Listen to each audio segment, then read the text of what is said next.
Good evening. I'm Martin Field. I'm the Senior Vice President of the Knoxville Chamber, and I want to welcome all of you here tonight for our second annual Young Entrepreneurs Academy. Young Entrepreneur Academy is a year-long program for middle and high school students who are interested in starting and running their own business or social movement. And tonight they will take the stage to pitch those refined ideas to our panel of investors who are sitting here in the front. Our students started this program in October of this year and have a weekly 3-hour class at the Haslam College of Business. And the students in this year's class come from across Knox County and surrounding areas. And throughout the Young Entrepreneur Academy courses, students receive instruction each week from their instructor, Hasib Karashi, which the students call what? HQ. And so they receive instructions from HQ, the CEO and founder of Audio Hand, and he is assisted by the program's manager, Megan Wright. Before we get started, let's give HQ and Megan a round of applause.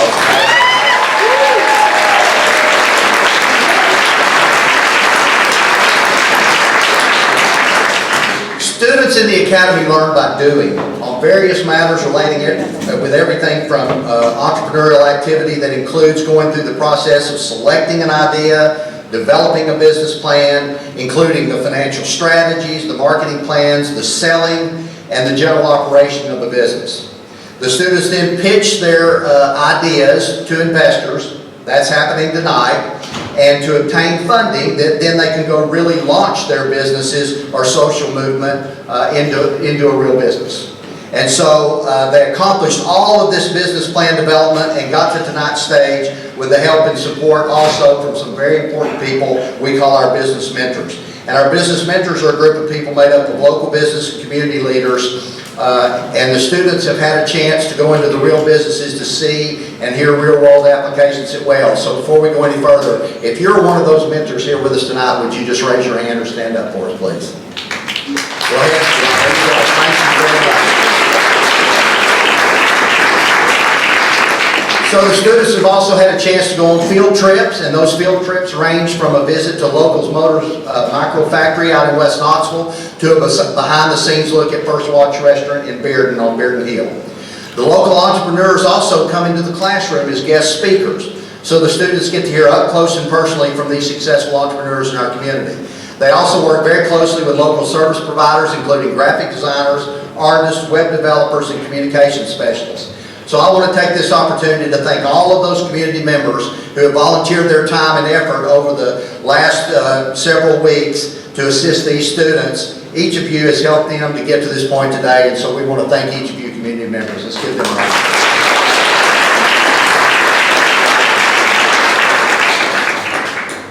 Which brings us to tonight's event. This evening, our young entrepreneurs will make their pitches for funding to a distinguished panel of local business people and business and community leaders, most of whom are all successful entrepreneurs themselves. The students will have 3 minutes to make their pitch. That will be followed up by 3 questions from the panel, and then after all the pitches have been made, the panel will deliberate and allocate funds to the businesses of their choice. Each of the students have had an amount that they're requesting from the investor panel. They also will be selecting one business from the Young Entrepreneur Academy that will move on to the regional Saunders Scholarship Competition, and then that will move on to the national, which is held in Washington, D.C. Now, for the Startup Day Knoxville Entrepreneur Protocol, these guys have been putting their hearts and souls into these businesses.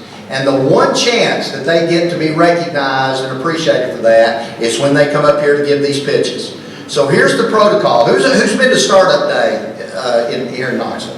A few people, right? Well, if you enjoy this tonight, you're not going to want to miss Startup Day.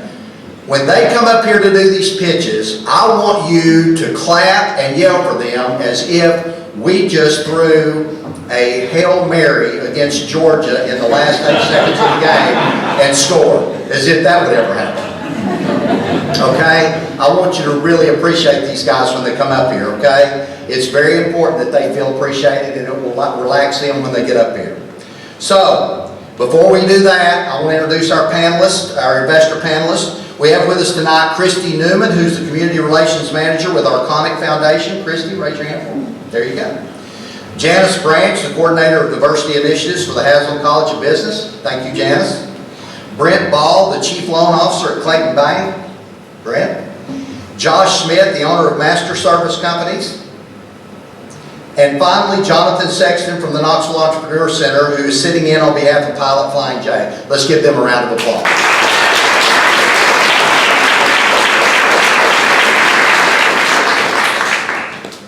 Just for the heck of it, before we get started, what if we just take a big old giant selfie? Everyone has to cheer, clap, wave their hands. Here we go. Legs for them, mother. There we go. All right. Let's start these pitches. Our first participant is Joshua Walker. Joshua Walker is a sophomore at West High School who enjoys art, music, sports, but most of all, he enjoys airsoft.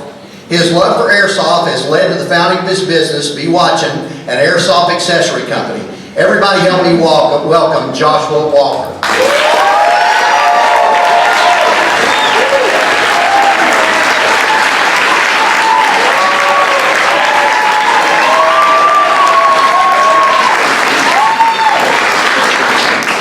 That's pretty good.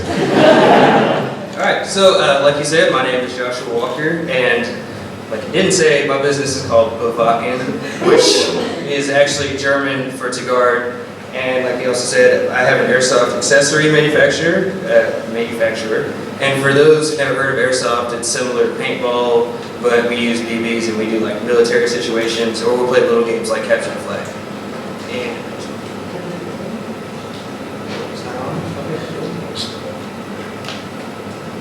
there we go, awesome. Yeah, so my goal in creating this business was to produce quality airsoft products that either solve a problem or just look cool. Because surprisingly, looks can be very important. The product I've created is called the flat tag, and it was really designed around that looks can be extremely important when playing airsoft. Because right now, when you play airsoft, it's a team sport.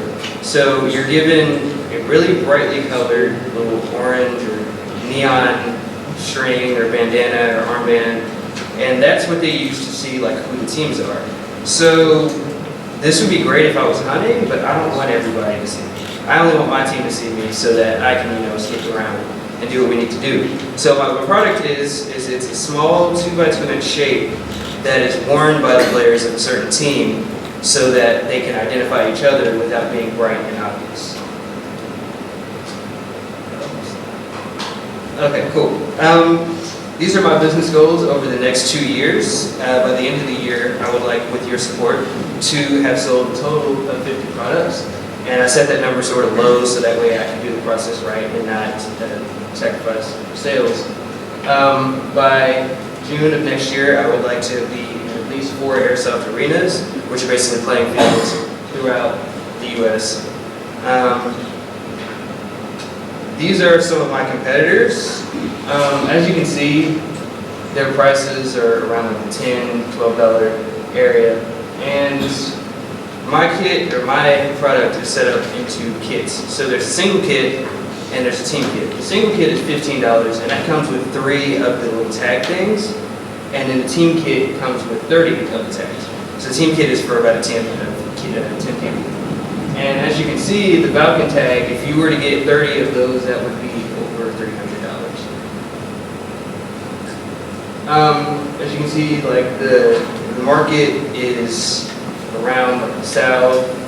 It's mostly men who play, though it is a very growing demographic because as you can see, anybody can play airsoft. It's not really a discriminating sport as long as you can move around. I plan to sell through social media and an online store.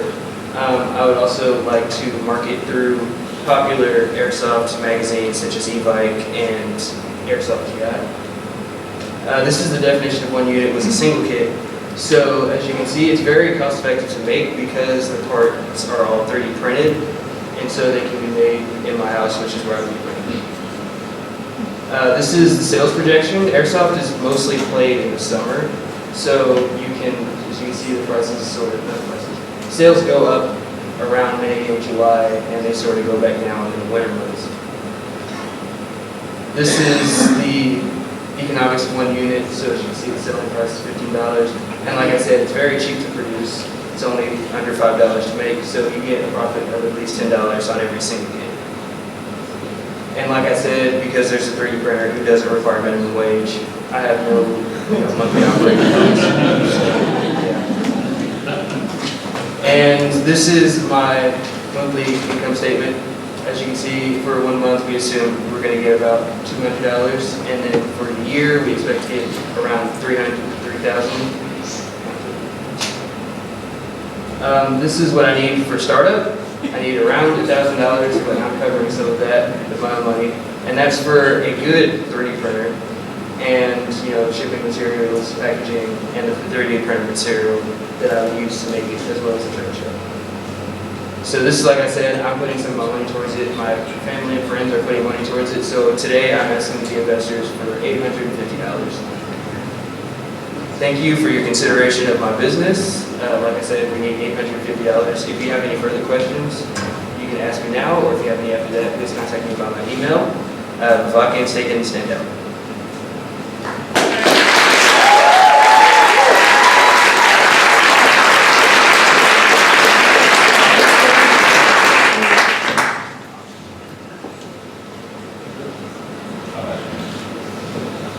So,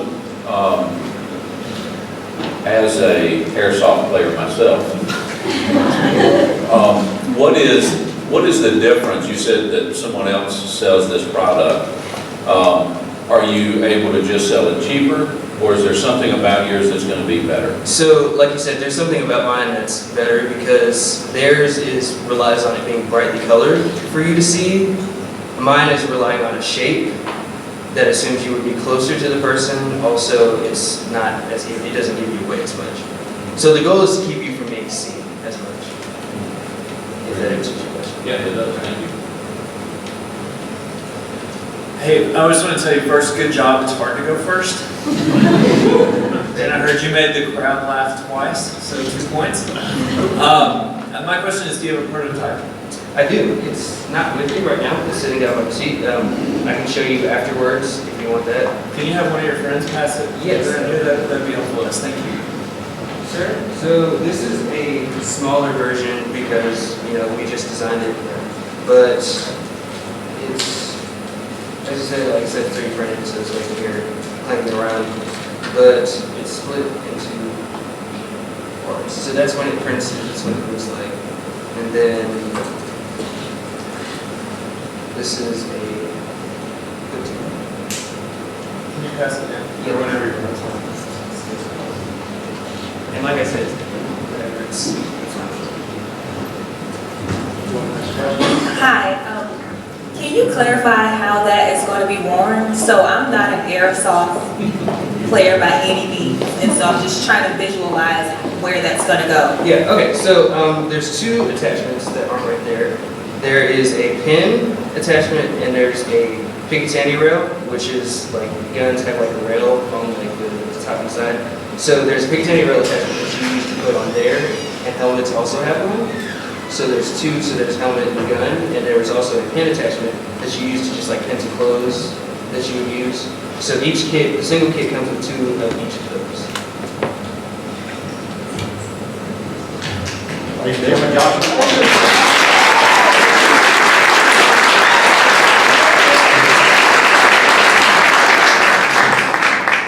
Good job, Joshua. And now we bring to the stage Connor Allen. Connor Allen is a freshman at Clayton Beverly Academy.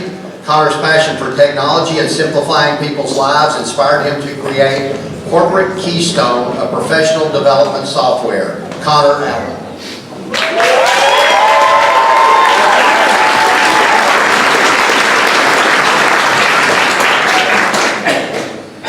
Hi everyone, my name is Connor Allen and I'm the CEO of Corporate Keystone and the founder of Excel Toolbox.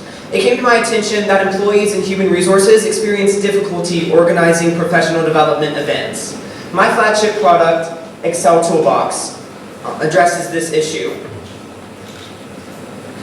My flagship product, Excel Toolbox, is a website service which hosts data on and allows the booking of external conferences, seminars, and other types of corporate development events in one place. You all used Eventbrite to sign up for this. So picture the Eventbrite of corporate events. A customer can purchase tickets for any event from our website and then download and print those tickets off. After the event that they're going to, customers receive an email where they can rate the events. Our short-term goals are to launch our product by April 2017, to reach break-even within the first year of an operational website, and to expand the website content to include safety, healthcare, and information technology certifications and events by the second year. In the long term, our main goal is to launch a second separate product which provides information on materials for planning internal events based on topic, objectives, costs, and prior ratings.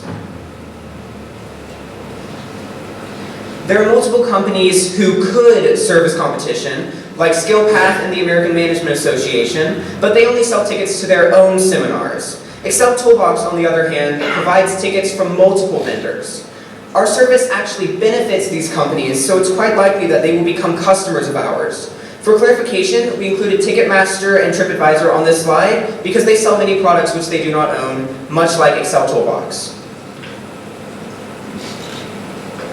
Our initial target market consists of businesses interested in improving their employees in the United States. The United States Census Bureau estimates 27.9 million businesses currently in the United States, and as this number will continuously grow, we expect our target market to continuously grow. We will initially market via digital marketing campaigns and networking referrals, and as the budget permits, we will add advertising through trade shows and various corporate conferences. We currently have a presence on Facebook, Twitter, Instagram, and LinkedIn, so our customers can contact us through those. We predict product launch in April and project that as we market, sales will increase monthly. There are no current variable costs for our product, so the $36 fixed monthly fee is the total monthly cost. On average, we sell 383 units a month, and after subtracting taxes, we have $1,427 in profit. The yearly transactions are quite similar, with a profit of $17,160. To start up our business, I need the marketing supplies, our business's first 3 months of expenses, and altogether our startup cost is $411. I am contributing $100, meaning that we are asking the investors for $300 in total today. Thank you for your consideration of Excel Toolbox, assisting businesses since 2017.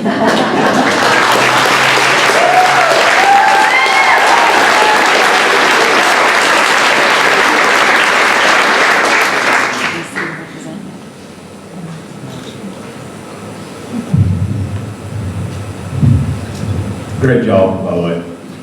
Do you have, at some point down the road, like a plan for an app? Currently, we don't have that worked into our projections, but in the future, that might become possible, yes.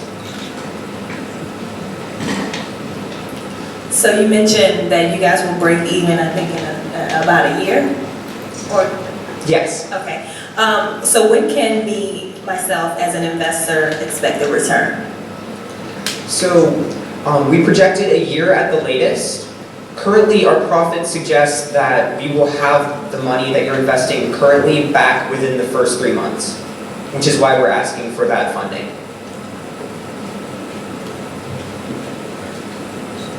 You mentioned Eventbrite in the beginning of your pitch. What's the biggest differentiator between you and Eventbrite? What makes you better? Eventbrite currently sells tickets to many different things. We're talking about a specification. Since our company only sells tickets to corporate events, leadership training, things like that, you're not going to find Maroon 5 concerts when you're looking for a business plan, when you're looking for business teaching. And again, thank you all for your time.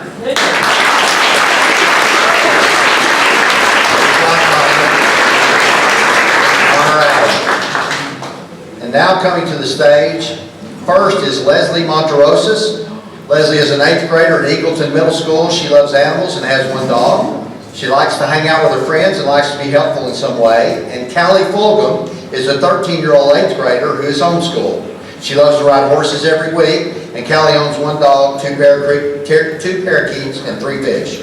Together, they have created Hands and Paws, a nonprofit organization that helps raise awareness towards abused animals by selling a slip of fabric that goes over a dog or cat collar with places to attach charms. Leslie Monterosis and Callie Fulgham.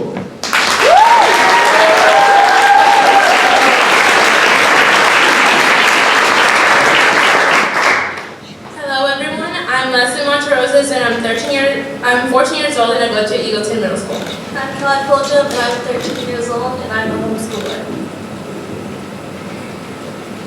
Callie and I decided to start a nonprofit business because we wanted to help animals in need. We thought of our idea and the Chamber of Commerce and decided to work together.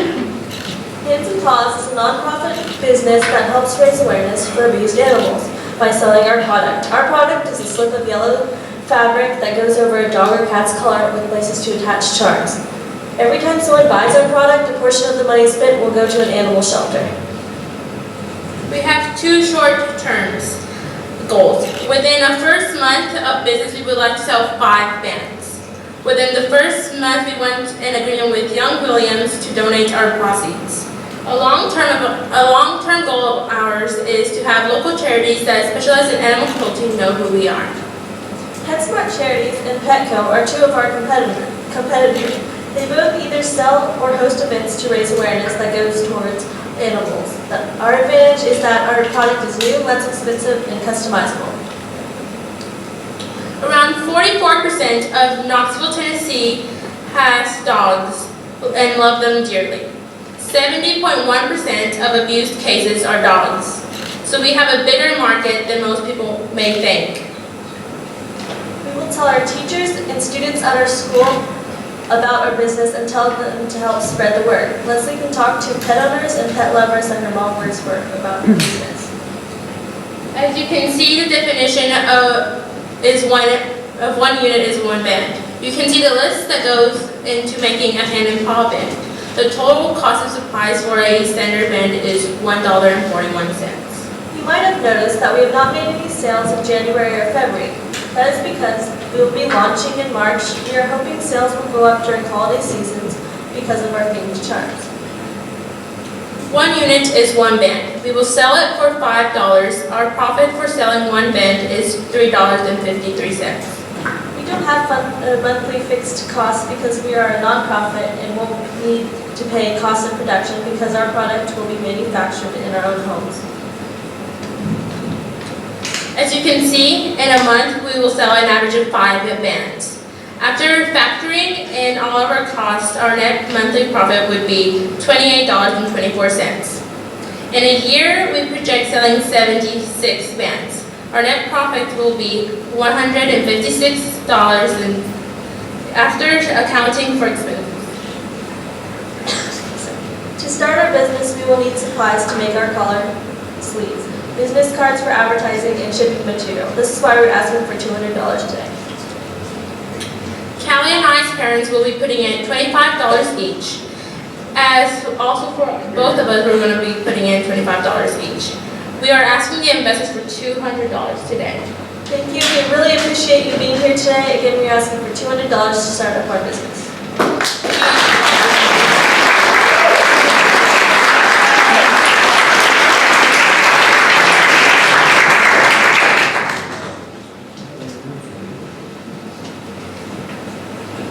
Did you mention that Petco was your competitor?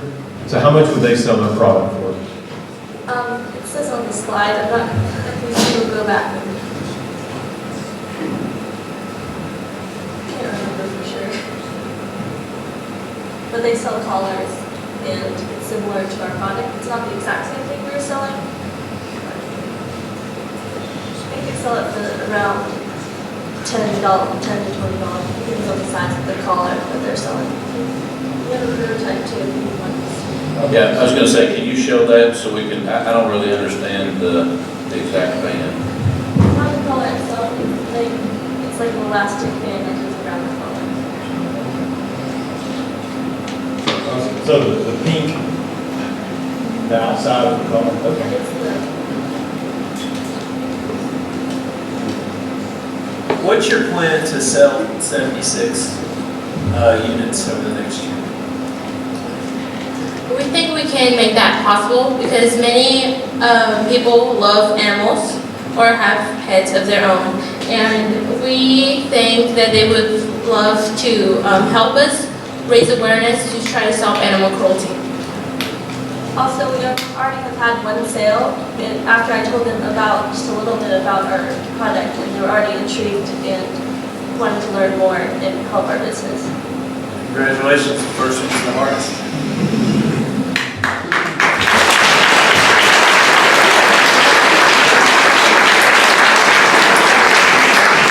That was Leslie Monterosis and Callie Fulgham with Hands and Paws. Now, help me welcome Jalen Baylock, who's a senior at the L&M STEM Academy, who enjoys playing piano, basketball, chess, and also enjoys learning and hearing people's journeys like his business, H2H, focuses on.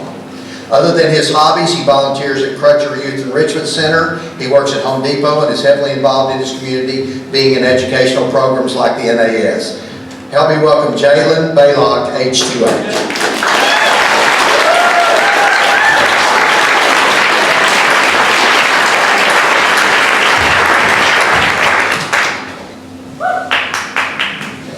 Thank you. Well, thank you all for coming here today, and good afternoon. And like you said, my name is Jalen Baylock, and I just want to thank you first of all for hearing me and my fellow YEA students and letting us give you the opportunity to hear our pitches, and just thank you. I'm very grateful for that. And my business is also called Heart to Heart, like you said.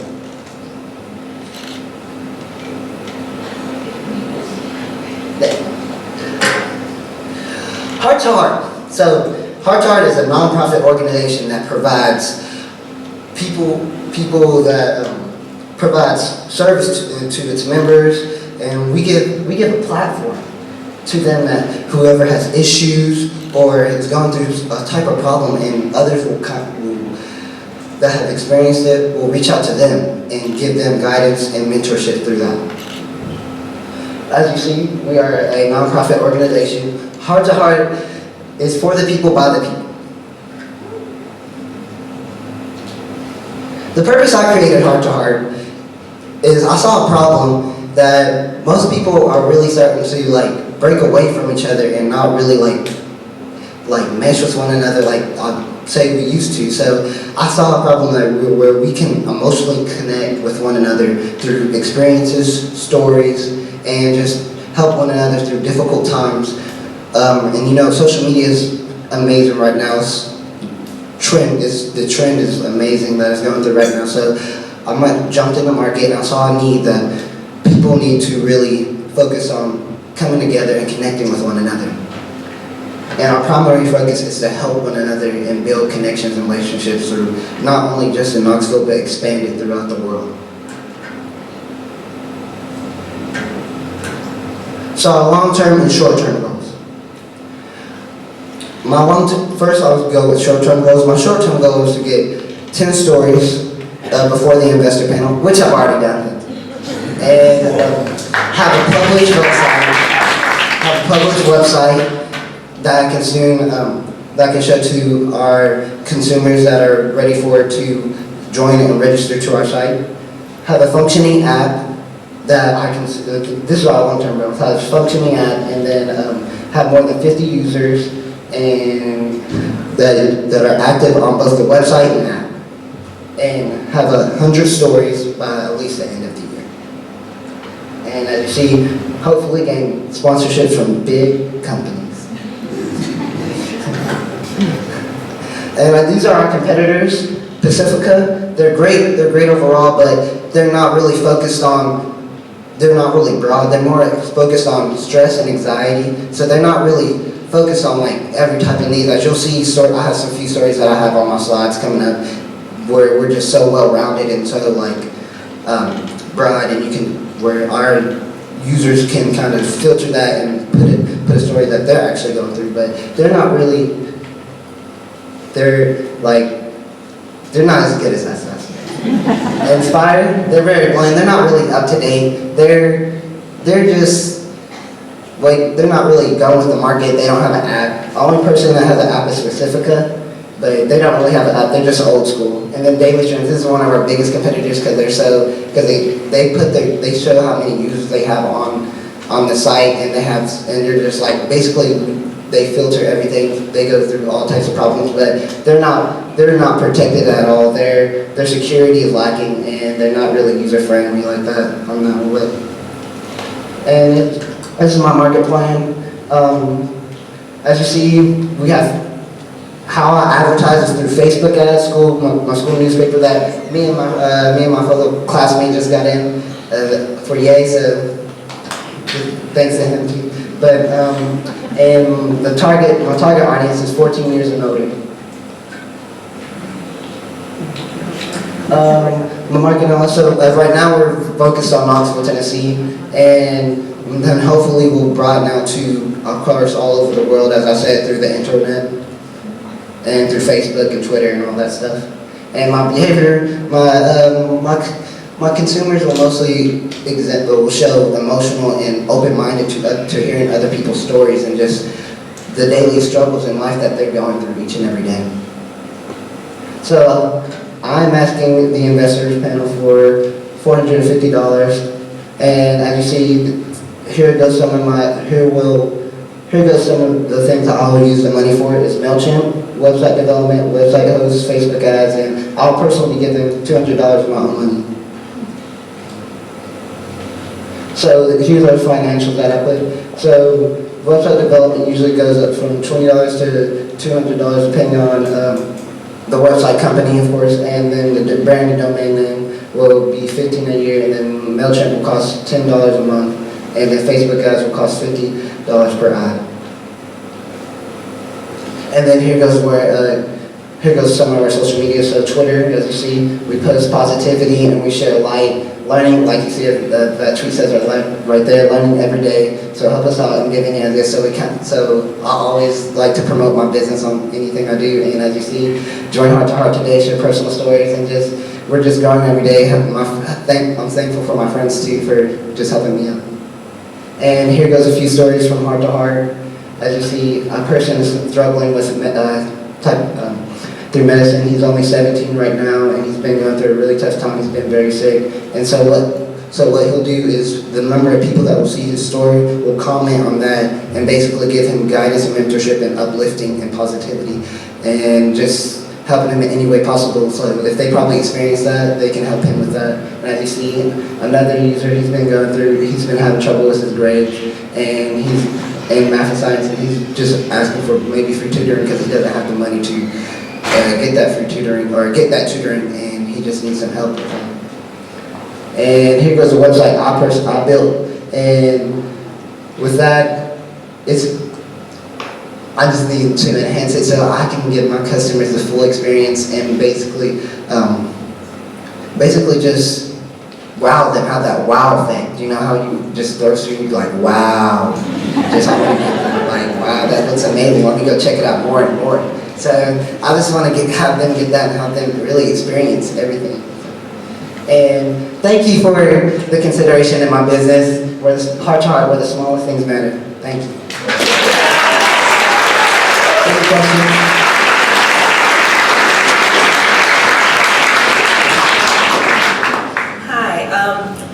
You mentioned that an organization had no security for cyberbullying. So how would you monitor cyberbullying? Well, how I monitor cyberbullying is I was watching Shark Tank one day, and this person had an idea where they could cancel out any negative words that was put on that they're typing, so they could change, so they wouldn't allow that. So that's how I kind of canceled that and download her app and use it for my website. That's what I've learned.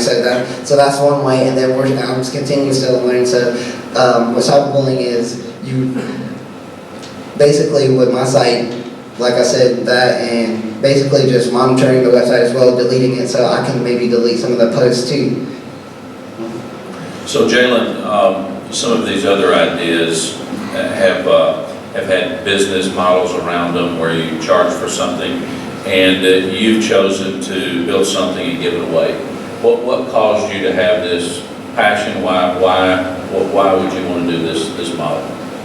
I did this model to more appeal to the audience like you all, and just show like how diverse we are and how like different I am. And when I came up with this, so I just wanted to just like appeal to the readers, like as you see to like our color and our logo, it's just so different, and so like it pops out to you. It's just like, wow, what is this right here? So Well, you can see your passion. I commend you for that. For sure. thank you. Yeah, Jalen, I would put something on there saying that nobody can talk about politics. You know, I think it's a great idea, and your passion is obvious. Yeah, you know, I wonder if down the road, to offset some of these costs that you'd have going forward, if there's other nonprofits that you would work with. Oh, definitely. Crisis helplines and things like that. So I'd target, you know, try to set up some partners with people like that right now, and as you grow, to help offset some of these costs that you have. Oh, thank you, sir. Thank you. That's what I'm doing right now. My mentor for YEA was Patrick T. Wade, and he's worked with the Pat Summit Foundation. So so as soon as I get the website back up, I'll tell him about can he help me, and I'll ask him to like promote me in any way he possibly can with his fellow workers too. So thank you for that. Thank you. Great job.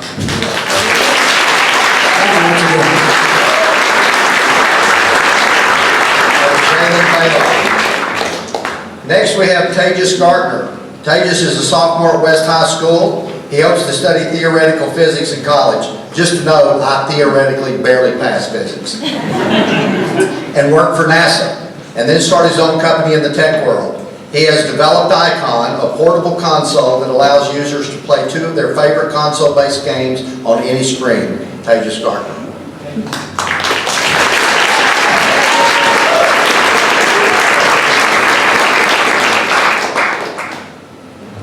Hi, my name is Tejas Gardner, and my brother is an avid gamer. I mean, he plays for 3 to 4 hours every night with his big group of friends.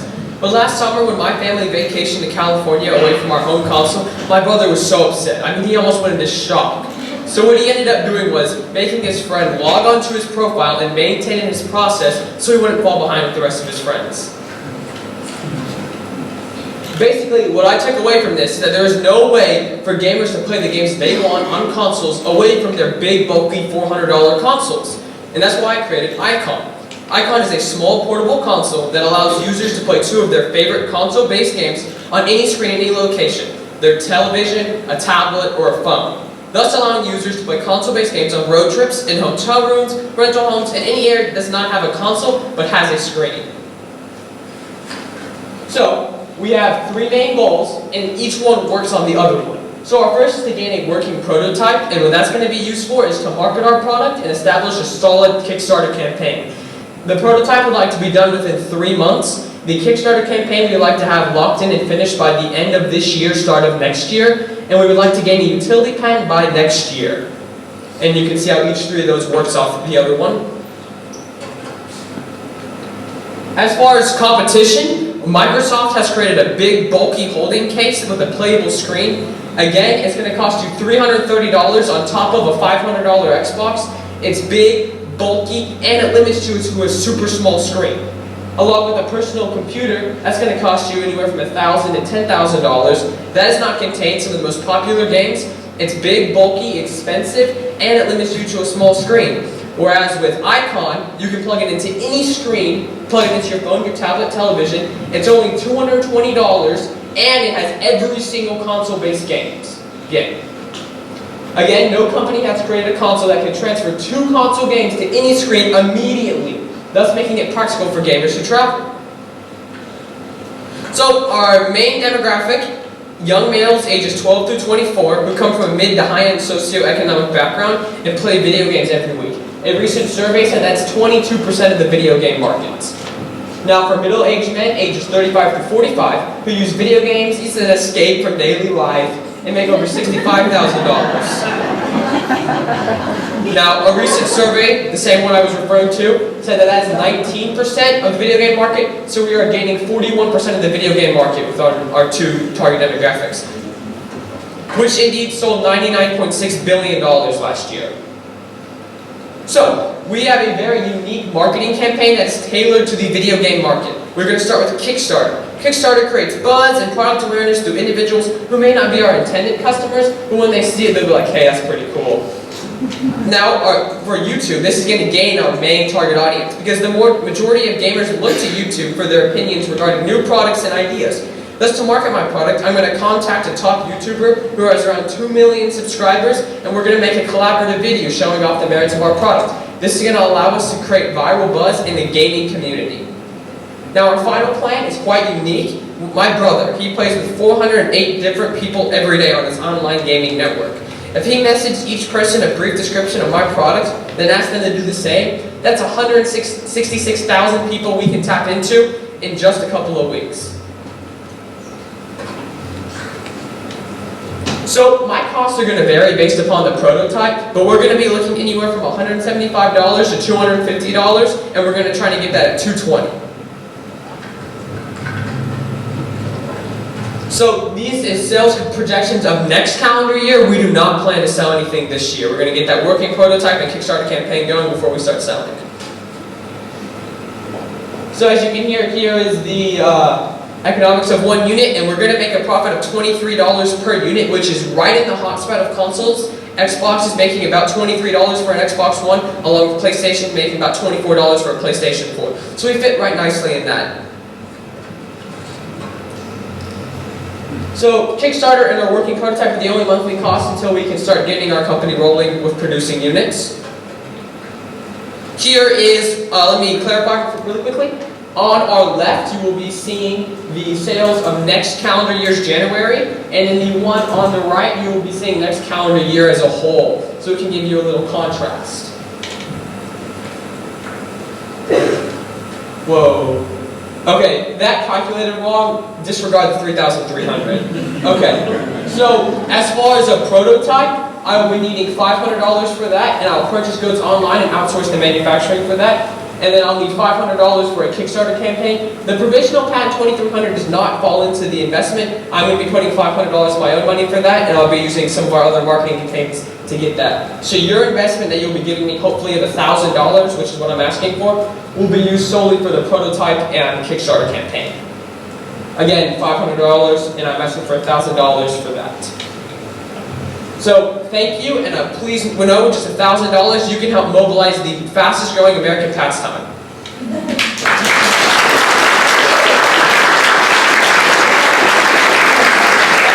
So, how do the two games get on the console? Do you have to load them up before you leave the house, or are they in this cloud somewhere? Yes, sir. So what you do is there's a section on PlayStation and both Xbox called PlayStation Share and Xbox Share, and all games now are downloaded. So you're going to download it beforehand, and then you can plug it in anywhere. And the beauty to that is you can also delete and re-download. So you're not limited to 2 games. You can play your 2 games and then delete it and re-download it.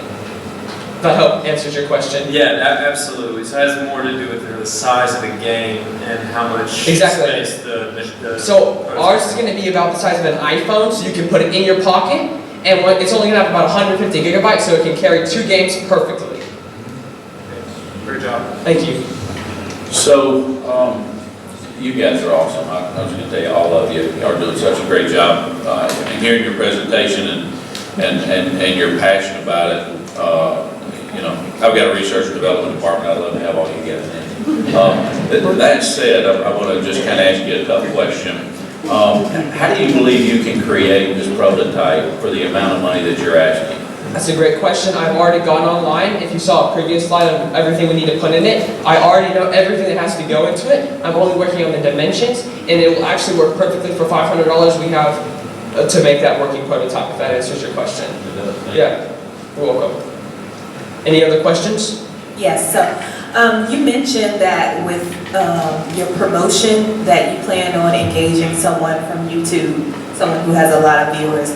Have you thought about a projected cost for that service? Yes ma'am, and what we're going to do is I project to do FaZe. He's one of the most popular Call of Duty YouTubers. He gets about 2 to 3 million views per video, and what I'll be doing is giving him away a free product. So that console that I'm going to give him is going to be his own, and that's giving him an emotional reason to really show the merits of that product. So I'd like to thank you for your time, and I'd like to quickly thank Brandon Bruce. He was my mentor, and he's been a great help with this, so thank you.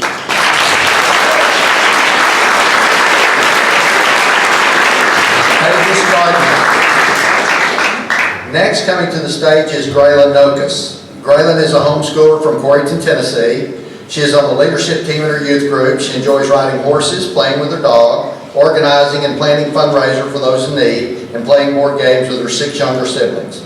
Living His Story is an online story that is centered around conservative Christian values. Their mission is to disciple and encourage families while making classic history come to life. Graylin Nokus.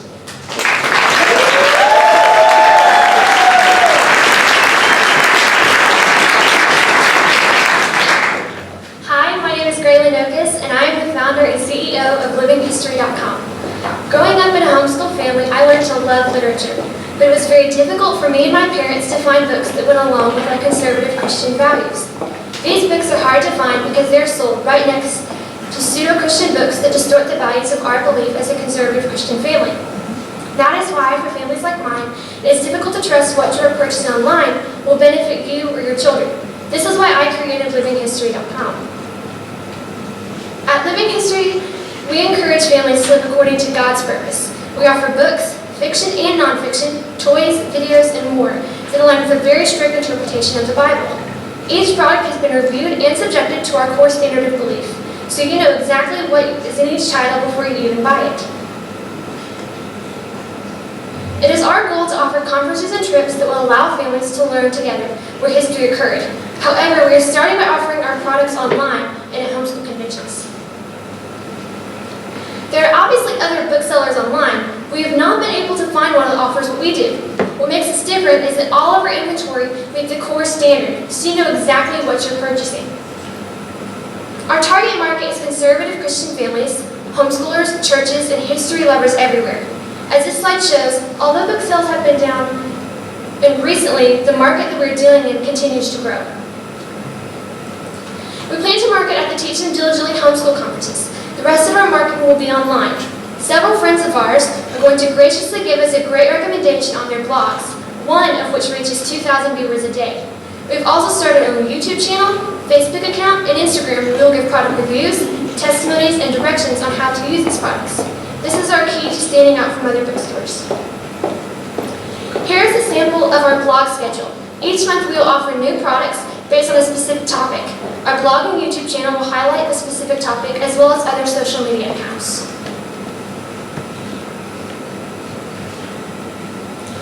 On average, our products will cost around $5 to purchase from publishers. Here's an example of one of the many books that we offer. $45 is our monthly business expense. Here you can see how we set our prices. We take the product cost and add any expenses plus a 30% markup. This is a standard markup in our industry. This example's title costs $7.42. Our average is usually around $7. We estimate that we will have 113 sales on average per month for this first year. This graph shows the ebb and flow of those sales along with the rise and fall of curriculum sales for homeschoolers. With an average monthly income of $226, these numbers make our estimated annual income $2,712. This slide shows a breakdown for our startup expenses, most of which is the initial inventory purchase so that we can review and start the recommendation process. These expenses were $845. So with the startup expense of $845 plus 3 months of expenses to make sure we're off to a good start, I would like to have $980 to start my company. I've put in $50 that I've earned and saved, and my parents as well as friends and family are investing $150. So I'm currently asking investors for $780. I would like to thank you for your time. Again, I'm asking for $780. I hope my company will encourage you and your family, and then you will check us out at livinghistory.com. Thank you.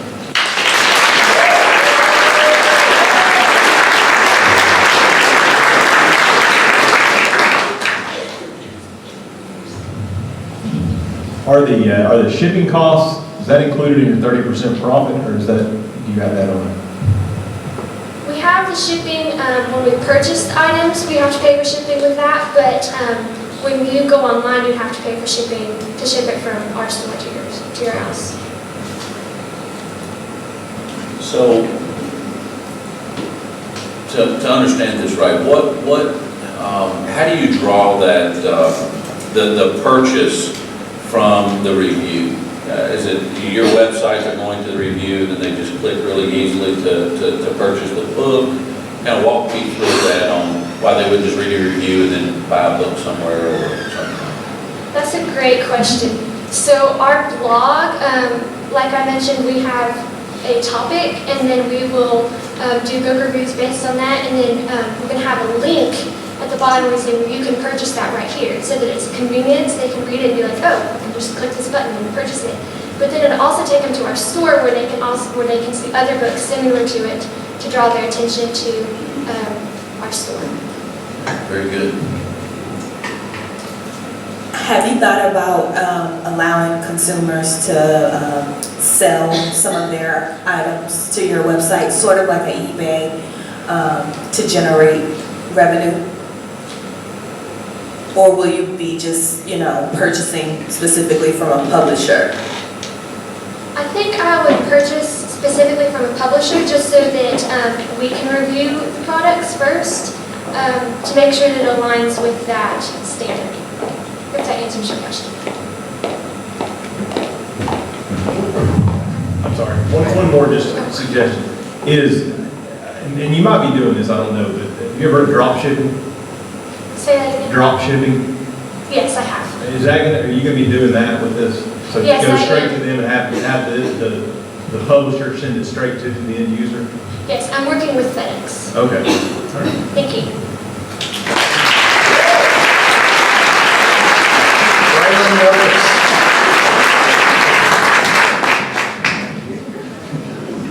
All right, next we have Sanam Patel. Sanam is an 8th grader at West Valley Middle School. She enjoys participating in student council, her school's musical, orchestra, and chorus. She is also one of the 4 officers of West Valley's Honor Society, and every 2 years she grows her hair and cuts it off to give to those who are suffering because of incurable diseases. She wants others to be able to participate in this rewarding experience, so My Cut Counts is a nonprofit that allows everyone to participate by donating their hair or pledging money for those who cannot. Sanam Patel.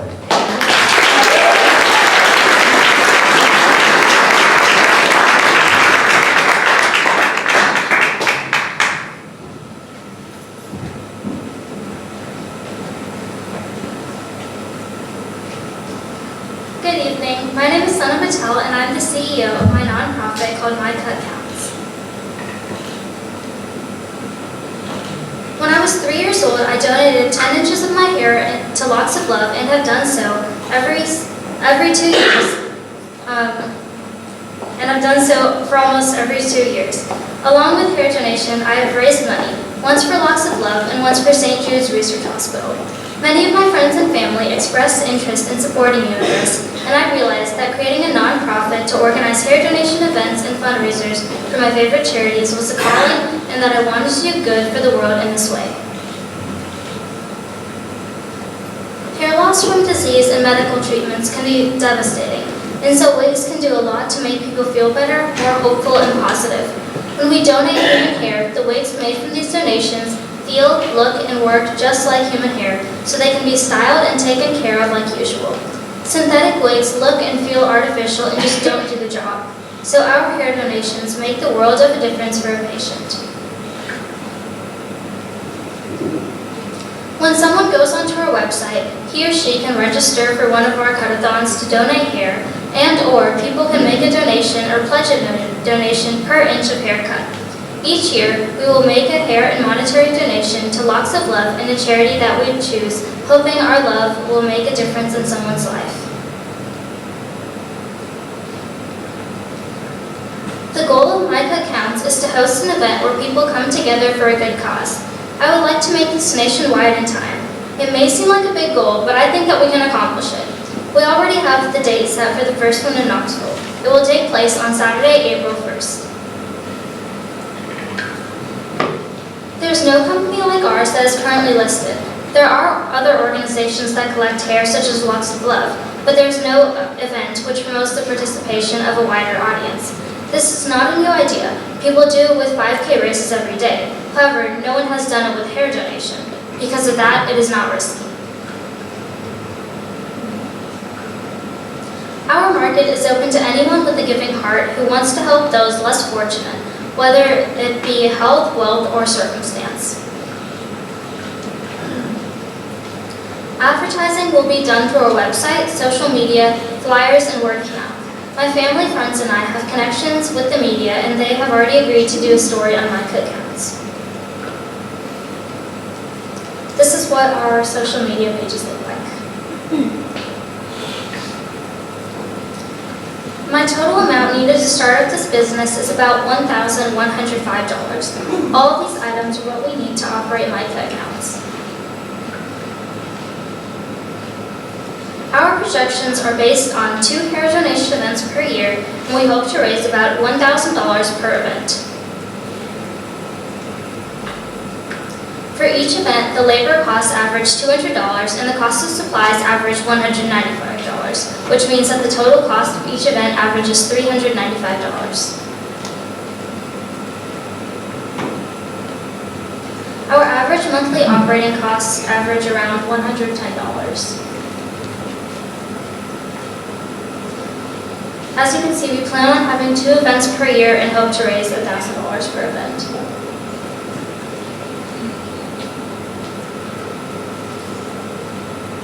To start up this business, we will be asking for $1,000. That way we have enough money to buy the supplies that we need and advertise.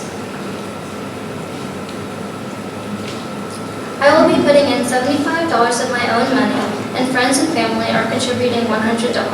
That means that we are asking the investors for $1,000 today.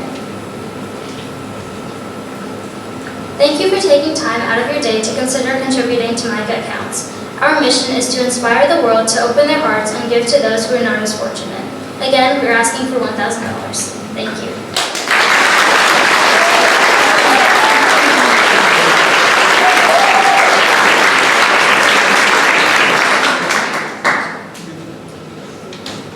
Can you help clarify? So if I am not able to attend any of those 2 major events, so I am in, say, Washington, D.C., how would I be able to still donate my hair? So you could probably get it cut at a local salon, and then you could have it shipped to us, and then we would take it from there. And I assume that if I wanted to give funding, that's through your website? Yes, you would go onto our website, and then you would get the information from there.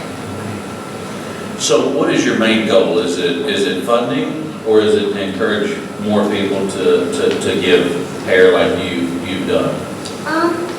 It's kind of a mixture of both, because I say that our main goal is to get hair donated. So then from there, people would come and say that they would donate money along with that hair, even if they don't know the person that's cutting their hair. I think anything you can do to share your story is going to help do that. Maybe with young people your age, any way you can pass that around, I think is inspiring, and it's going to encourage a lot of people to do that same. Thank you. Are there any other questions?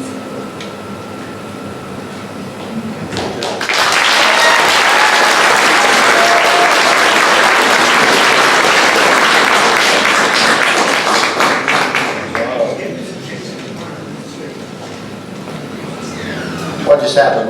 We good? Yeah. Okay. That was Sanam Patel. All right. Next coming up, we have Courtney Lamb and Lillian Patton. Courtney Lamb is a student at Bearden High School. She loves website design and designing floor plans, and she helps bring her creativity to in-house greenhouse. Lillian is a student at Nature's Way Montessori School. She loves cooking and wants to share her passion with others. Together they have in-house greenhouse and at-home herb garden kit.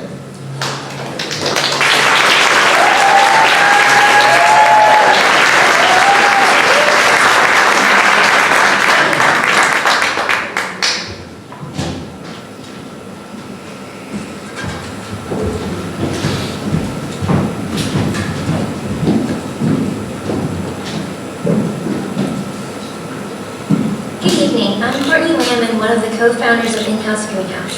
And I'm Lily Patty, the other co-founder of our company. Ever wanted to grow your own herbs in the comforts of your home, but never can find the time? We know the struggle. That's why we're here. In-House Greenhouse promotes healthy eating through our at-home herb garden kit that is quick and easy to assemble. In less than 15 minutes, you can start growing your own ingredients, making for a more healthy and unique cooking experience. Our customers will go on our website and order the kit, and soon after it will arrive on our customer's doorstep.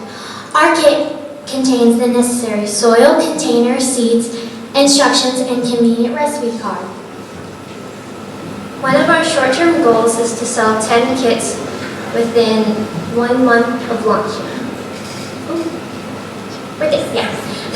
And one of our long-term goals is to sell 250 kits within the first year. We hope to be known throughout East Tennessee in the first year as well. Some of our competitors include Urban Farms, herbkit.com, but we are a locally owned business and our prices are better for the same great quality. While our competitors charge $35 to $45, ours is $10 less. According to 2016 data for Knoxville, there are 13,977 households with people from the age of 18 to 29. Through our market research, we found that this demographic generally lives in smaller areas like apartments and condos. So if at least 10% of these people make home-cooked meals every week, then we would have about 1,397 potential customers who want to enrich their cooking and despite a lack of outdoor space.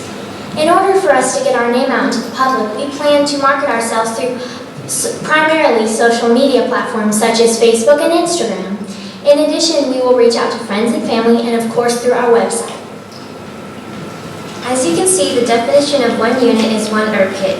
You can see the list of what basically goes into a standard herb kit. The total cost of supplies for us to start up would be $73.44.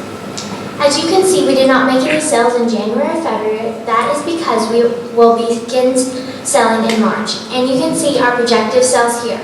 We project that the sales will go up in the months with holidays, since people are believed to be purchasing gifts for others. 1 unit is 1 herb kit. It costs $14.52 to make 1 kit, and we will sell it for $25. After deducting the labor and supply costs, we will have a profit of about $10.48 for each kit. As shown above, our primary source of expense is our supplies, which is an average monthly cost of $145.20. In a month, we will sell an average of 10 kits. In fact, factoring in all of our costs, our net monthly profit would be $78.60. In a year, we project selling 250 kits. Our net profit will be $1,965 after adding in taxes and expenses. To start up our business, we need supplies to create at least 10 kits. For instance, we will need wooden boxes, seeds, and soil pellets, as well as shipping materials and other required items. Together, the total startup cost is $73.44. I will put in $35 of my own money, and Courtney will also be contributing $35. That means we will be asking you for $300 today, which is not only going to a startup investment, but it will also cover advertisement and packaging costs. With your contribution of $300, we can grow our business to success and ensure households throughout Knoxville and elsewhere can start their own garden and eat healthier. Thank you for your time and consideration of In-House Greenhouse.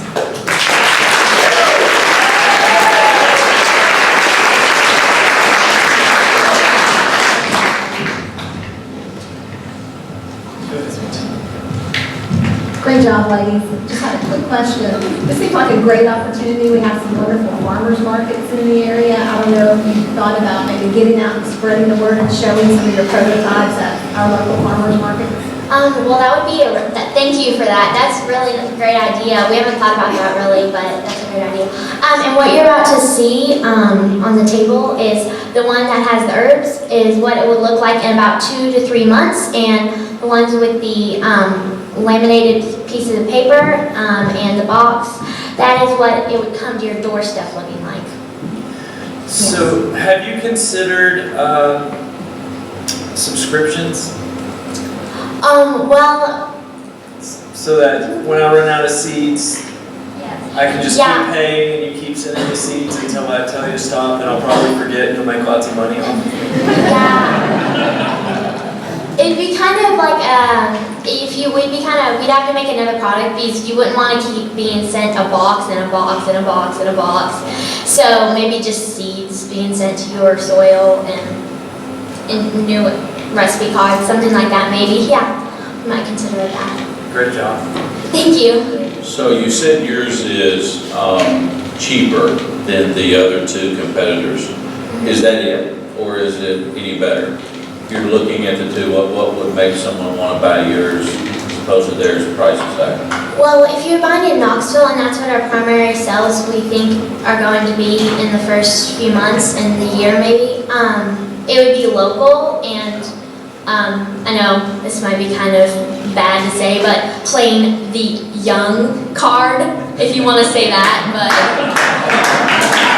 I don't know. And I just think ours is kind of prettier, and yes. Great. Thank you so much.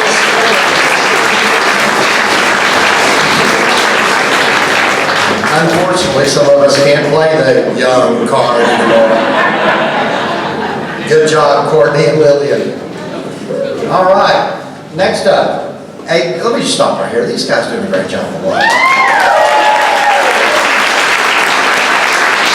Next up is Aiden Cantu. Aiden is an 8th grade student at Farragut Middle School. He has interest in science, math, and engineering. His business, Onward Electronics, is a technology company that helps to innovate and create products that will help people with everyday problems. Aiden Cantu.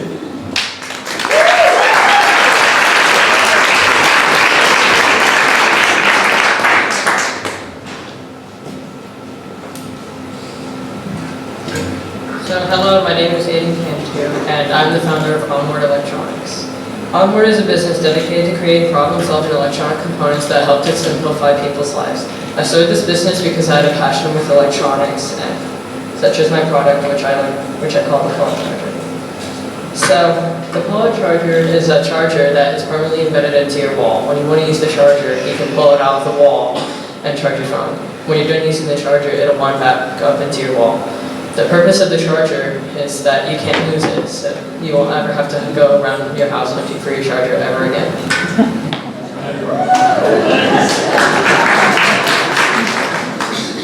So I have a few goals in my company. So by March I want to sell my first pull-out chargers, and by May I want to sell 25 pull-out chargers, and by September I want to be able to sell 50 pull-out chargers. So I have a few competitors such as Apple and Bakan, but the reason why my charger is better is because unlike these chargers, you won't be able to lose my charger, and you won't have to replace it for a while. So most buyers will be younger to middle-aged people who would like a charger to charge their cell phone, and they're tired of looking around their house to find a charger.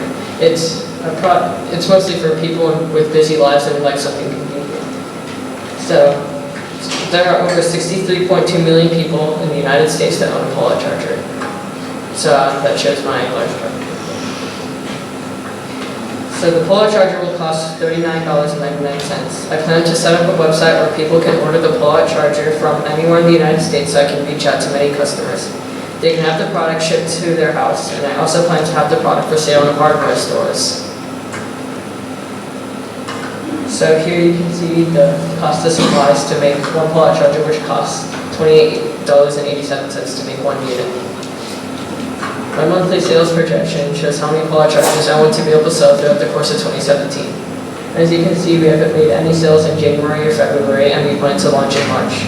Sales will start slow, but they'll slowly start increasing as the year goes on. So here you can see the economics of one unit. It costs $28.87 to make one pull-out charger, and it's for sale for $39.99, so I'll make a total of $11.12. So here you can see the average monthly operating costs. My only operating cost is a website, which will cost about $20 a month. So here you can see my monthly income statements, or you can kind of see it. So So if I sell 25 pull-out chargers in 1 month, I'll make a total net profit of about $193.96. And if I sell 610 units, then I'll make about $4,907.49. So for my startup investment, I'll need a 3D printer to make some of the parts of the pull-out charger, and I plan to use the rest of the money in order to buy the first components to make the pull-out charger.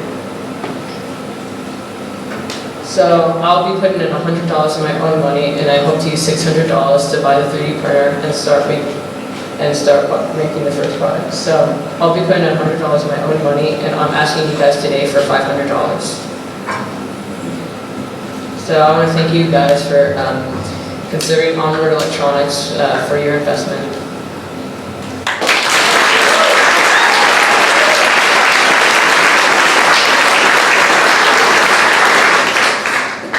Hi, good job.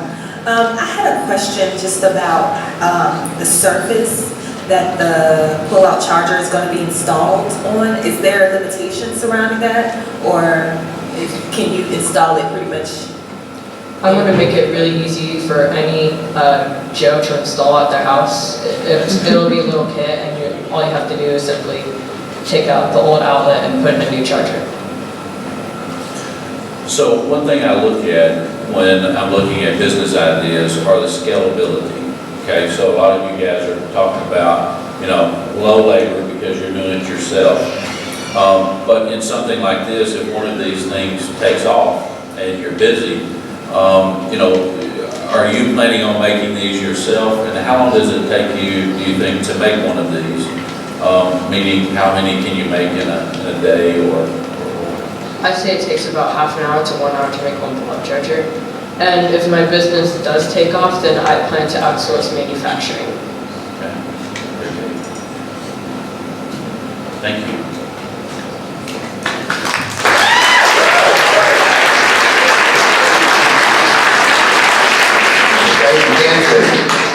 Next we have William Walker. William is an 8th grader at Bearden Middle School. He is the president of Student Council and is very involved in extracurricular activities. He is the CEO of Puppy Hut, a company about making travel easier for pet enthusiasts. Puppy Hut is the only dog bed you need. It allows pet enthusiasts to travel with their pets easier by incorporating storage space in pet beds. William Walker.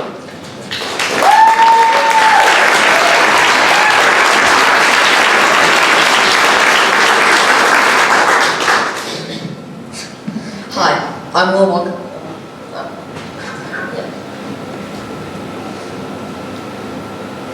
Hi, I'm Will Walker, and I am the founder and CEO of Puppy Hut. I, being a dog owner, found myself confounded with the problem. Where do you put all of the dog's toys and food in travel? To answer this problem, I created Puppy Hut. Puppy Hut has designed the only dog bed to incorporate storage space with portability. We strive to help every dog owner with organization, comfort, and style for their home. Puppy Hut is the only portable dog bed with storage pockets on the market. This unique design with the zipper pockets allows you to place your dog's toys, food, and other travel necessities when traveling around the house. Customers can order this product online through our website. We have contacted several local pet stores, such as City Fighter, to possibly sell their product in our stores. By August 15th, Puppy Hut will like to be in one Knoxville pet store. By June 15th, Puppy Hut will reach 20 sales and gross $1,400 in sales. When we reach 20 sales, we will be able to expand our online presence and reach more customers.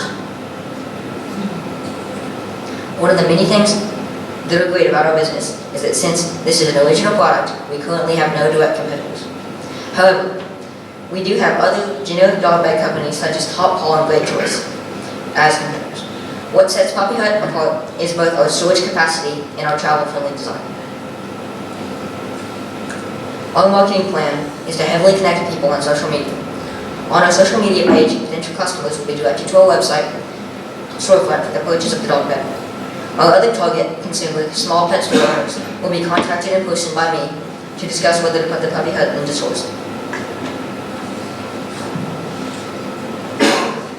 As of right now, these are the prices are determined from several quotes we have gotten from suppliers and sourcing companies such as global sourcing specialists. However, the cost for supplies on the dog bed are incredibly low.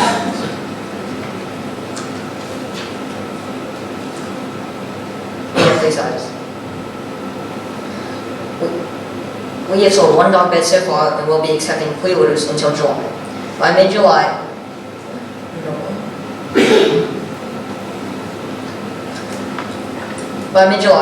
our dog beds will be arriving from China, and we will distribute them into pet stores around Knoxville. Our sales will become even throughout the following months. The profit margin on the small puppy hut bed is about 80%. The minimum wage in China is varying, but where the dog beds will be made is about $4. The profit margin on the medium Bella bed is about puppy hut bed is about 88%. This high profit margin allows us to collect and do more with our revenue. The profit margin on the large puppy hut bed is about 84.5%.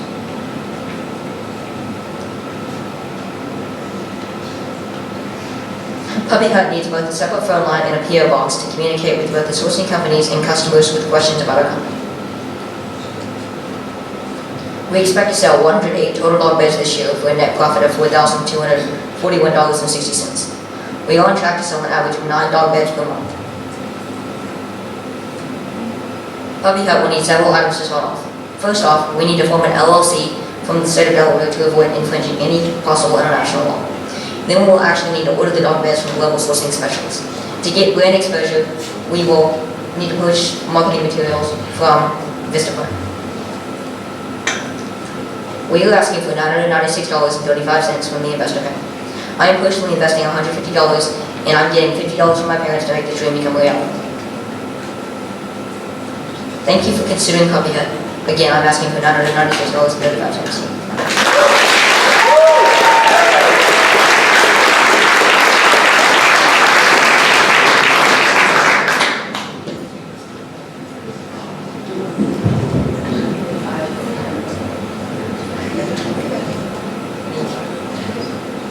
Can you show us the compartment, how it works? Yeah, so basically, when you buy the dog bed, you have 3 separate pockets that you can put toys in. And we are currently working on expanding the size in which you can put toys in. We don't have a lot right now, but the designs are being updated so you have those storage spaces. And we have about a foot or 2 or 3 feet per cubic inches. And it's zipped up that way the dog can move. Now, William, what made you come up with this idea? Why did this need to be created? I was traveling with my dog, and we couldn't fit all of the toys and food we needed to take places in our car. So we decided to put it in the dog bed, and that didn't really work. So when I got home, I decided that it would be a really cool idea if we put pockets in the actual dog bed, and it kind of just evolved from there. How easy is that to wash? Oh yeah, you can just take the foam out through the zippers, and you can just throw it in the water. Well done.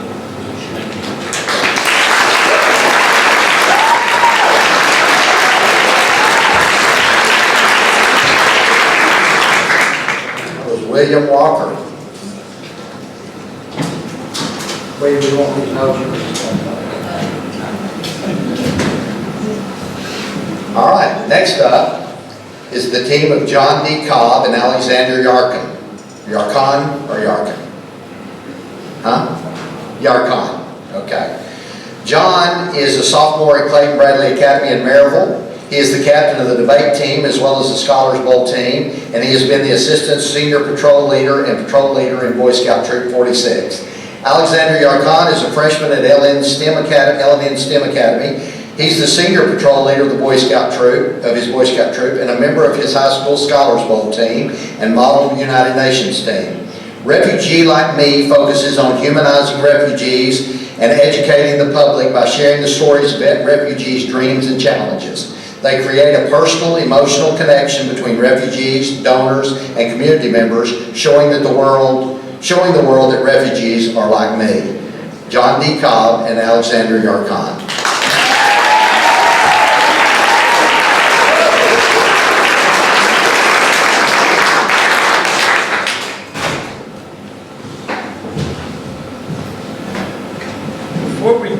Before we get started, I'd just like to mention that I'm moderate to severely deaf, so when you're speaking to me, it would help a lot if you would make sure that you do not cover your mouth.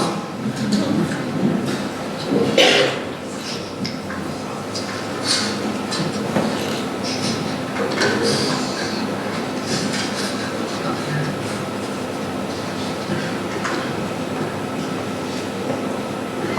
I'm John D. Cobb. And I'm Alexander Yarkov. John D. and I have been having lunch together since the 3rd grade. We are both scout leaders and actively involved in our schools.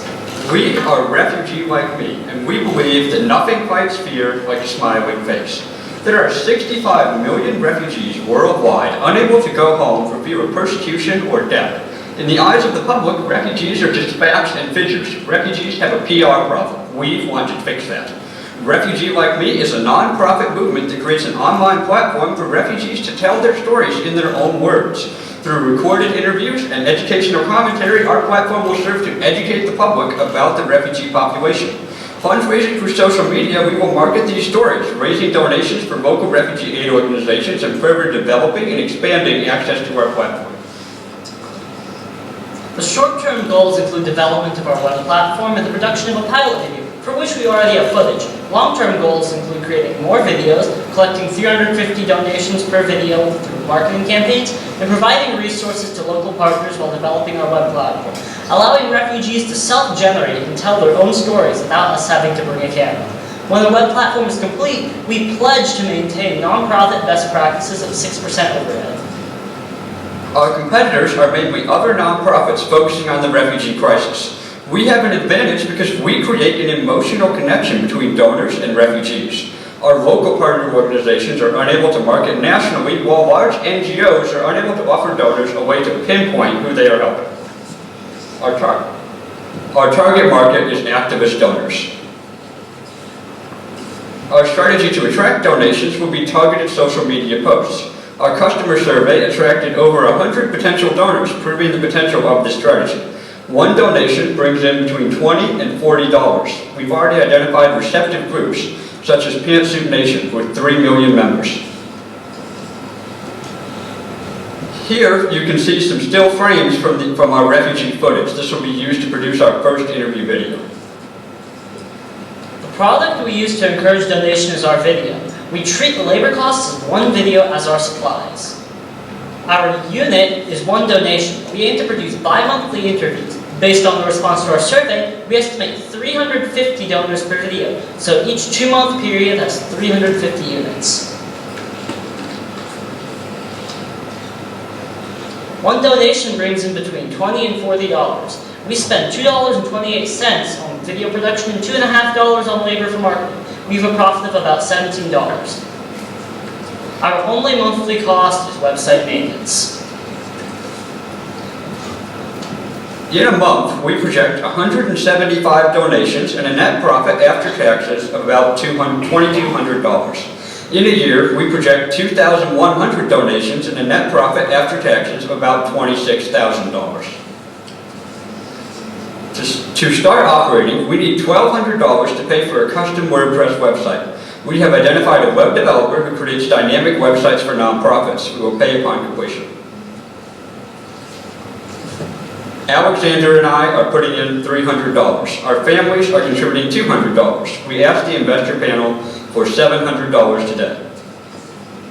Thank you for your consideration of Refugee Like Me, where we believe that nothing defeats fear like a smiling face.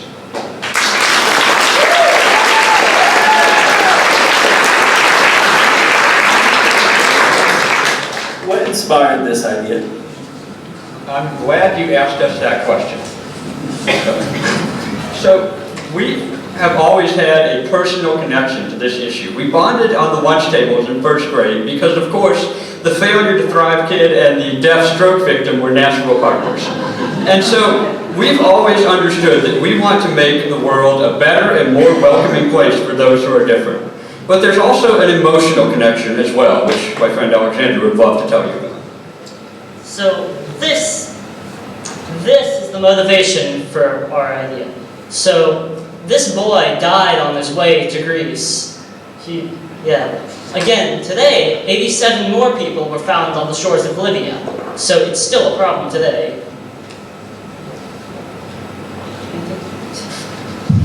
Do we have any more questions? Yes. both of you are incredible, great job. Where will, and obviously, a point of this is to get awareness out, but where will your profits go?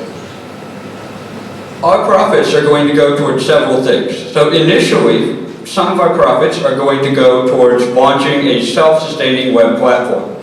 The majority of our profits, however, are going to go back to local partner organizations. So what we're going to do is that when you donate to our site, you're going to see in a follow-up video how your donation actually helped a specific refugee. And so if you're a donor and you choose to donate to us, you're going to see exactly the value you're creating. You're going to be able to see exactly what value you're creating because our donations are going to go directly to refugees, and we're going to have follow-up videos that are going to show you how they are helping.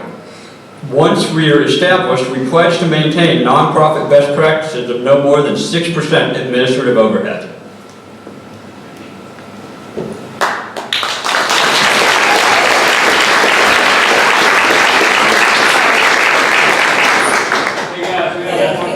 I just had one more question, I'm sorry. Great job, by the way. I just wanted to know, with the content that you're going to be putting on your website, how are you going to ensure that you're not perpetuating any stereotypes around refugees? That's something that we put a lot of thought into. So there's often a stereotype that refugees are potential terrorists, or they're moochers, or they're not productive members of society. And so when we make our videos, we're asking our interview questions, consciously thinking about how we can show refugees as productive members of society and as real human beings. We want to show the world that every refugee really is like me. For example, we've interviewed a family from the Congo. This man has lived since he was 9 years old in a refugee camp. He's raised his family in the refugee camp, and he's raised his family in a refugee camp. He's been to the United States for about 5 months, and he's been working for about 3 months. And so we want to make sure in our videos that we tell stories like that, because refugees are usually hardworking and patriotic.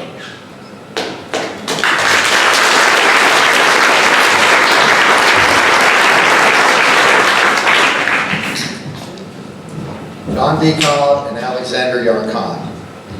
Next we have Rylan Cantu. Rylan is a 6th grade student at Farragut Middle School. He's interested in math, science, and social studies. He likes to freehand draw and playing Just Dance. He is the founder of Sleep Gear, and Sleep Gear is a company that sells sleeping essentials. Rylan Cantu.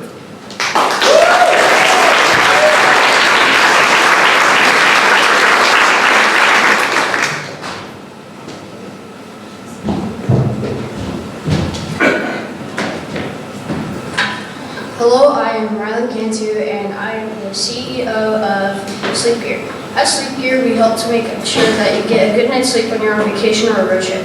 Our product, the Sleep Hood, is a hood that you can wear while you're sleeping. So it comforts your head, acting as a pillow that can be folded and up comfortably, and it is more comfortable than neck pillows because it's just on your neck, not like it's just there. Because instead of comforting just your neck, the Sleep Hood comforts your head and neck so that you can get a good night's sleep.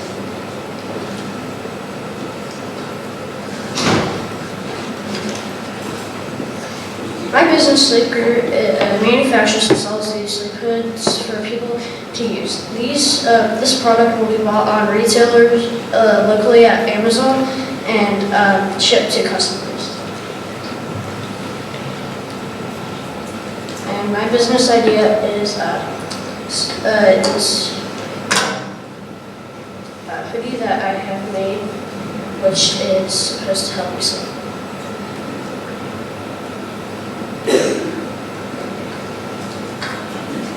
I have a few short-term and long-term goals. My short-term goal is to sell at a local retailer and start manufacturing my product. My long-term goal is to sell at Walmart and to sell 200 products.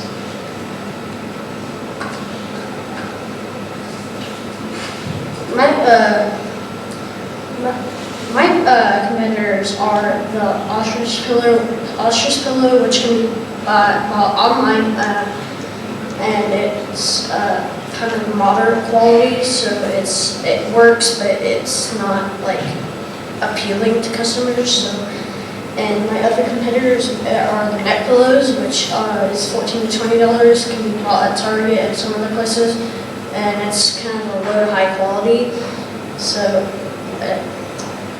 my competitive advantage is that my pillow covers the whole head, is more appealing to customers, and is generally more comfortable on road trips.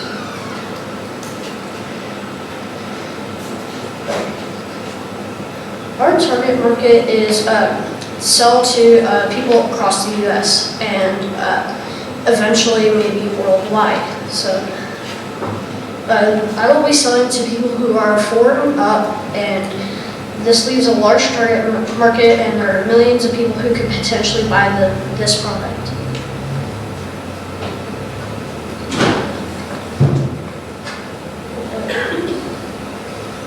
My product costs $25 to make and to sell. And the product will be available online on other retailers who you will be able to buy from.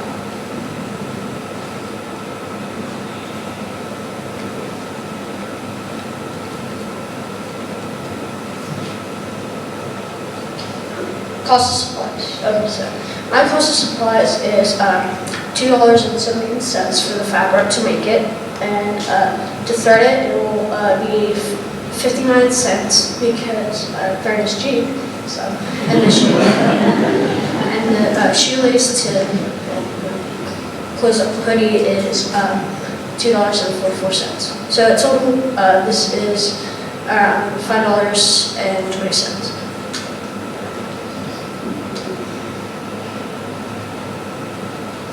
My monthly sales projection. Eventually, I will be selling during the month of March, and it will grow up. My company will begin to grow through November and December, mostly because that's when Christmas, and obviously kids will have more presents.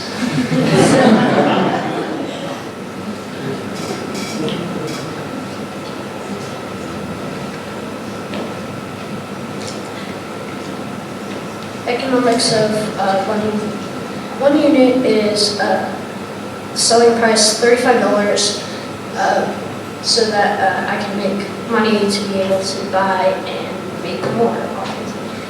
So this will cost around $25 to $29 to make, because the fabric and all the cushions, the cost of those is pretty cheap. So, average operating cost on my website that I'll be selling on is around $20. Total fixed cost is $19, and variable cost is $0, and operating cost is $19.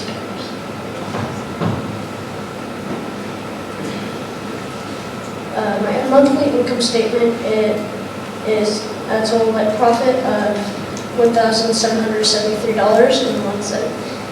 My projected yearly income statement is $38,912. My start investment will need a sewing machine where I will buy at Target for $149. My financial strategy is I will be using $15 in my personal savings, and investor $285, so it's a total of $300. Thank you for considering Sleep Gear, and I hope you all have a good day.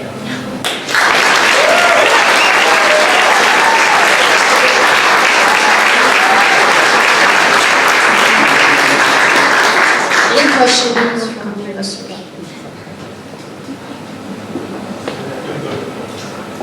I just wanted to ask if you're taking pre-orders. Pre-orders? Yes, because... Can you put it on so everybody can see it? It's kind of hidden behind the, can you put your hoodie on? Oh, this. Yeah, it's kind of hidden behind the,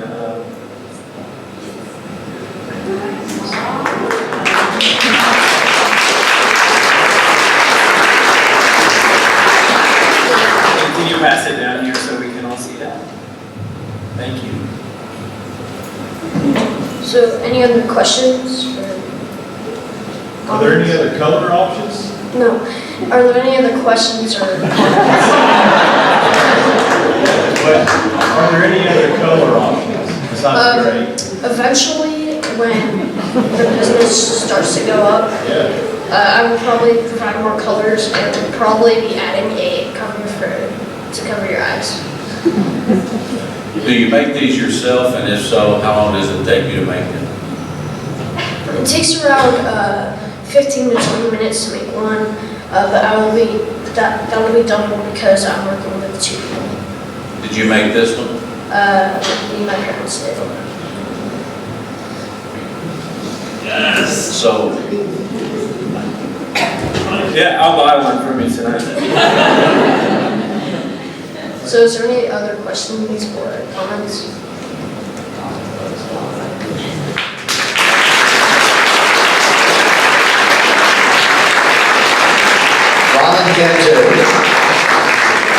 Next up is Sophie Foster. Sophie is a 9th grader attending West High School. When she's not sketching new clothing designs, she can be found writing stories about the world and people around her. Stay Rosie is a clothing brand that upcycles used clothing and sells them online in hopes of telling their story through fashion. Sophie Foster.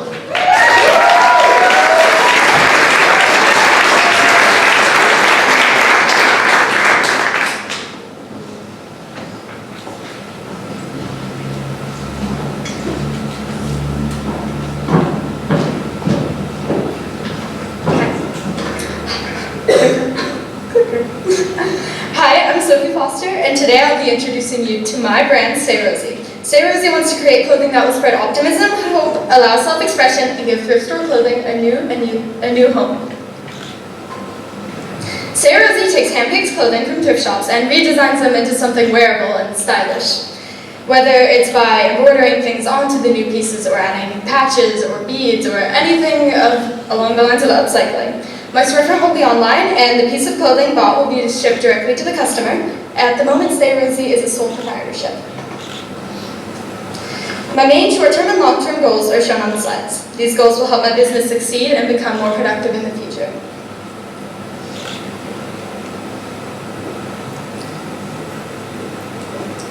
At the moment, we have little to no competition because no one is doing exactly what I'm doing.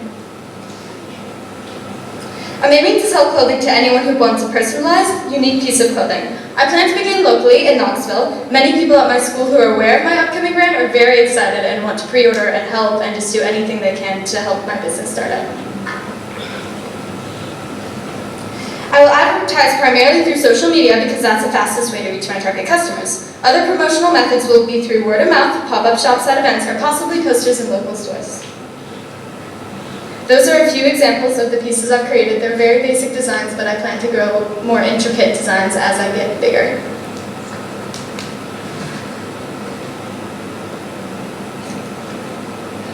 The prices are on this slide. So the prices for my clothing will be dependent on the article of clothing the person is buying because shirts will be different than bottoms and bags or accessories will be different than tops.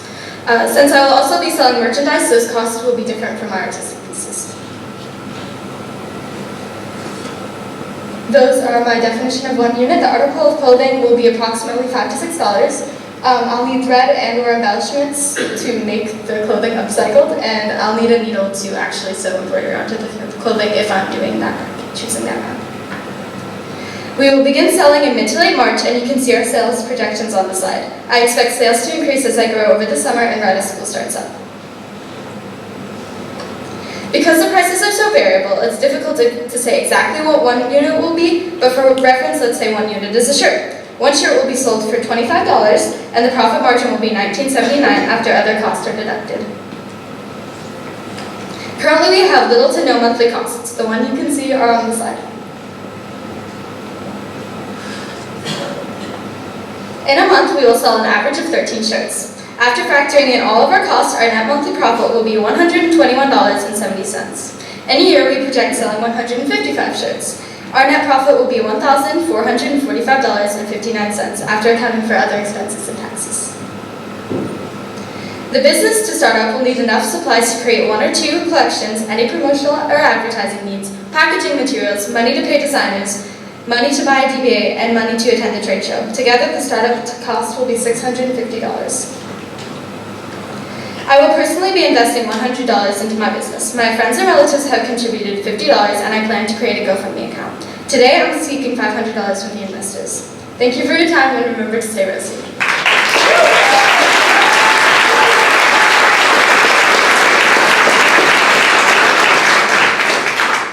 Great job. Thank you. And I love your dress. Thank you. Did you make that? No, I did not. Should have lied about that one.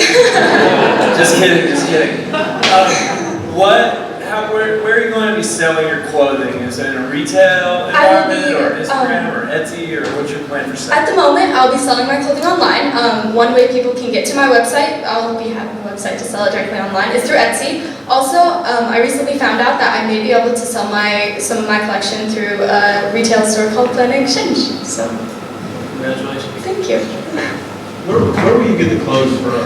I will be getting the clothing from either Carm, Goodwill, or Amvets because those are the local thrift stores I have access to, because I want to keep it used vintage clothing so that no one can really have the same piece later on. You know, something that you could possibly do is donate 50 cents from each sale or something back to one of those, back to Carm or Goodwill. Thank you. That's exactly what I was going to say. If you added a social aspect to this, it could probably increase some attention and get some people more passionate about purchasing that particular product. Thank you. Any more questions? Thank you for your time.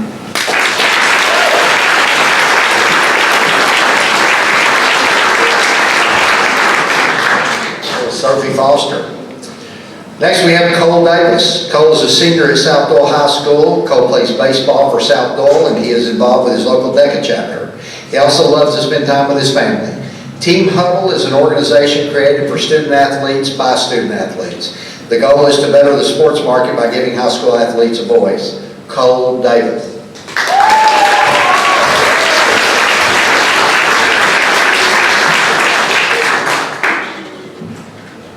Hello, my name is Cole Davis and I'm a senior at South Doyle High School.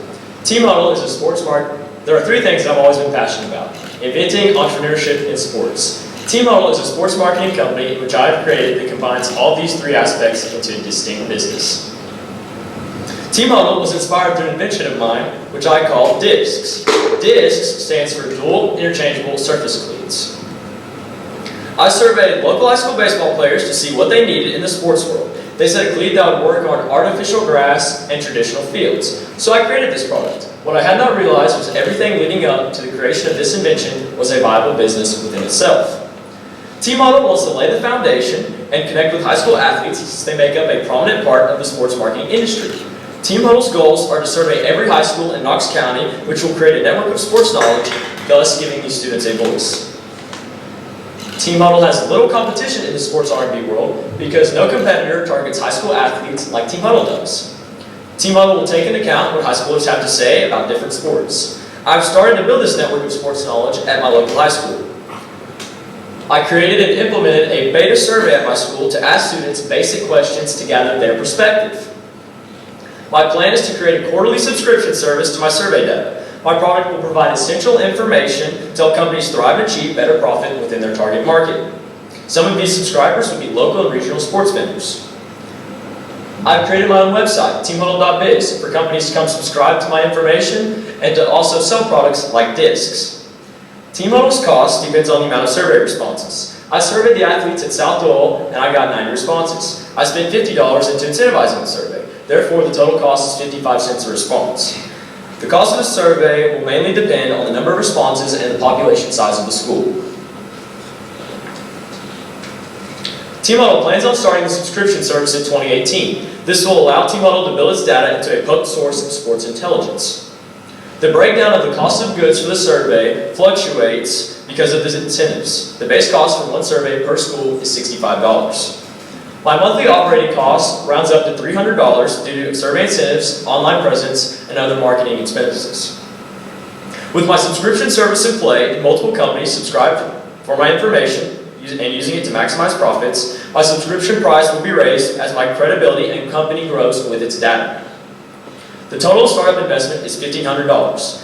This money will be used for the launch of Team Huddle into pre-targeted schools to collect sports data. My financing strategy includes $250 I've already put to use, $250 from a combination of relatives, and a potential investment of $1,000 from you, the investor panel. My favorite quote is, find a job you love and you'll never have to work a day in your life. I've created the job, but I need your help investing in Team Huddle to make it a reality. Thank you for your consideration of Team Huddle, a voice for the future.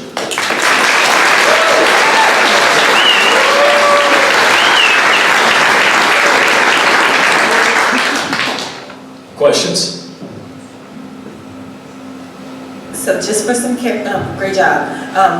Just for some clarification, so you are promoting or trying to start a service, or it's an actual product? Because I saw the disc, was it disc? Okay, this is where I want to explain to you further on what my business is. The main driving force of my business is my market research. I sell that to companies to help them maximize their profits and better analyze their target market.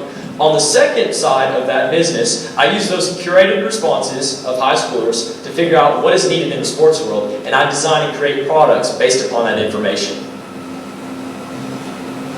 Is there a way to kind of tweak it? I mean, obviously do what you're doing there, but tweak it to where you go to companies and let them basically come up with the questions that they want your group to go out? That is correct. I have already been in contact with the regional manager at New Balance and asked him certain questions that he wants answered to better understand his target market.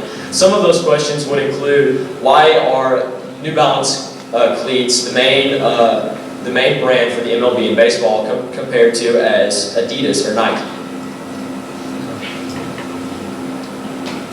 Any other questions?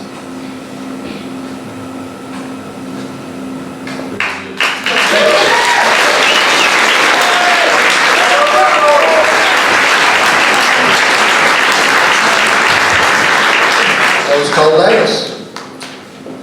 Last and certainly not least is Ella Blair. Ella is a 7th grader at Gresham Middle School. She enjoys journalism and narrative writing. She's a big sister and has had many annoying experiences with child safety plugs that won't come off the outlet. Zero Power is a company focused on child safety.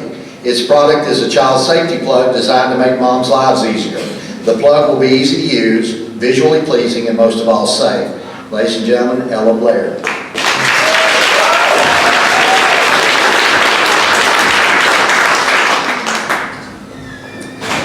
Hello, and like he said, I'm Ella Blair, the CEO of Zero Power. Zero Power creates easy-to-use, better-looking, and safe outlet covers. I started this business because I'll be able to keep kids safe from the dangers of electricity without being there myself.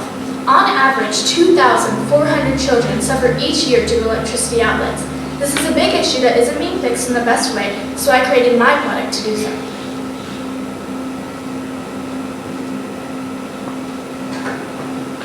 You probably struggle with pulling out one of the hard-to-use and bland outlet plugs from the wall. My product, a power safety outlet cover, is better looking and easy for parents to use, solving those pesky problems. It is split into 2 pieces, which each features a design. Currently, I can only do very simple designs because I'm making them myself. I have 2 short-term and long-term goals for myself. I hope to reach these so my product can eventually become the best it can possibly be. My competitors include Babies R Us, Safety First, and Munchkin. My product is very different and has its advantages. Mine has designs and features that make my cover easier for parental use, which other products do not have. I'm marketing to new moms aged 25 to 35. UNICEF estimates that an average of about 353,000 babies are born each day around the world. Just think about how many moms or potential customers that could be. This isn't even counting daycares or childcare places that could potentially buy my product. I plan on selling my product through my website. However, until it is working fully, I'll be selling my covers through email and face-to-face. I'm advertising my business on the social media sites I have, which include Instagram, Twitter, and Facebook. I also plan on creating business cards to give to potential customers. The definition of one unit is one pack, which consists of 2 outlet covers. The total cost of supplies for one outlet cover is $1.44, and the cost of supplies for one pack is $2.88. As you can see, I don't plan on selling until March because I want to have time to gather supplies and perfect my skills. I also anticipate the sales will gradually increase in June when my website goes live, and also around December as they could be bought as gifts. Once again, one unit is one pack of 2 covers. The cost of this pack will be $8. After deducting my costs, I will make a profit of $5.12 per pack of 2, which is a 64% profit margin. I don't have any variable costs besides shipping, which is paid for by the customer. I'm also uncertain about website costs currently, so there is a starting straight. In a month, I'm estimating selling 6 packs. After factoring in all of our costs, I'll make a net profit of about $23 a month. In a year, I project selling 72 packs. Our net profit would then be $276.48. To start up my business, I'll need supplies to create 12 covers or 6 packs, shipping materials, and other required items. The total startup cost is $99.17. I'll be putting in $30 of my personal savings, and my parents are putting in $20. I know that my startup cost is only $100, but I'm asking for $200 from the investors. This is so I can have money left over for any unexpected expenses and for the future. Thank you so much for your consideration of Zero Power, a child safety company dedicated to keeping children safe from electricity in the most fun and safe way. Once again, I'm asking for $200 today, and thank you for your time.